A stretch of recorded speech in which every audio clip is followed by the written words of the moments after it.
नमस्कार, मैं हूं आपके साथ यशिता नागपाल और आप देख रहे हैं संस्कृति टीवी। कर्नाटक के मूर्तिकार अरुण योगीराज चर्चा में हैं। उन्होंने रामलला की जिस मूर्ति को तराशा है उसे अयोध्या के नए राम मंदिर के गर्भगृह में स्थापित किया गया है। अरुण योगीराज खुद को सबसे भाग्यशाली व्यक्ति मानते हैं।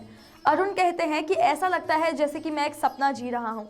अरुण ने मीडिया से खास बातचीत की जिसमें उन्होंने बताई पत्थर में भगवान राम को तराशने की पूरी कहानी। आइए आपको भी सुनाते हैं।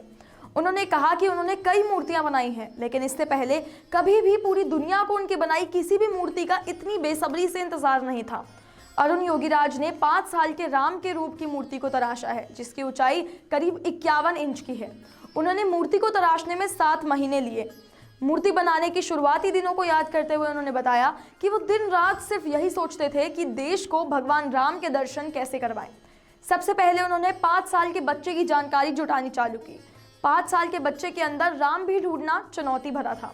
उन्होंने कहा कि आज पूरी दुनिया खुश है तो मुझे बेहद आनंदित महसूस होता है।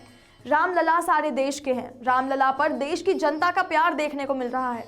रामलला की मुस्कान पर अरुण योगीराज कहते हैं कि पत्थर में आपके पास काम करने का सिर्फ एक ही मौका होता है, सुधार करने का मौका कम होता है।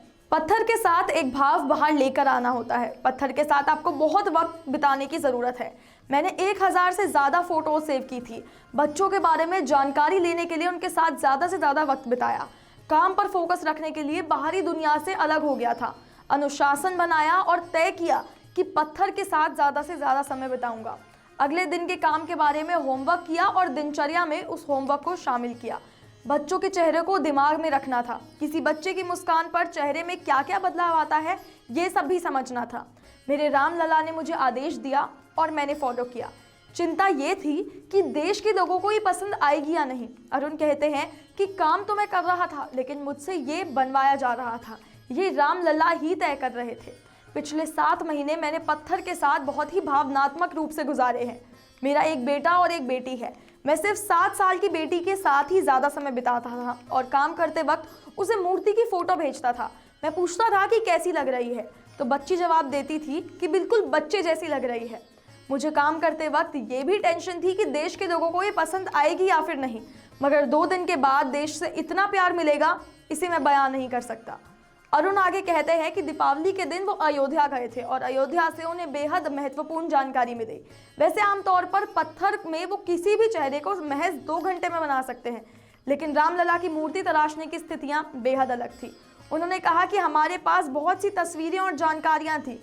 दीपावली मनाने के बाद मैं रात में बैठकर 2-3 फोटो देख रहा था जिसमें बच्चे अपने माता पिता के साथ दिवाली सेलिब्रेट करते दिख रहे थे। बच्चों की मनोभावना को देखना और समझने का मौका मिल रहा था। वहीं रामलला की आंखों के बारे में जब उनसे पूछा गया तो उन्होंने बताया कि मैं आमतौर पर 10 अलग अलग तरीके की आंखें बना सकता हूँ। मैंने एक आंख तो बना दी थी, लेकिन मुझे बहुत टेंशन थी कि अच्छी है या फिर नहीं, मैं यह सोच रहा था।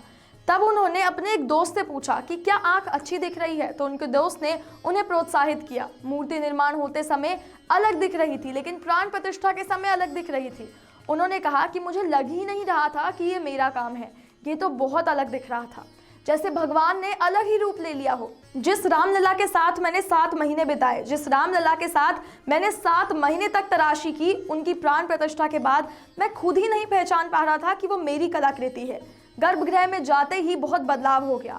2 दिन के बाद बहुत प्यार आ रहा है और मैं भगवान से कहता था कि पूरे देश को देखने से पहले मैं आपकी झलक देखना चाहता हूँ, मुझे आप दर्शन दीजिए।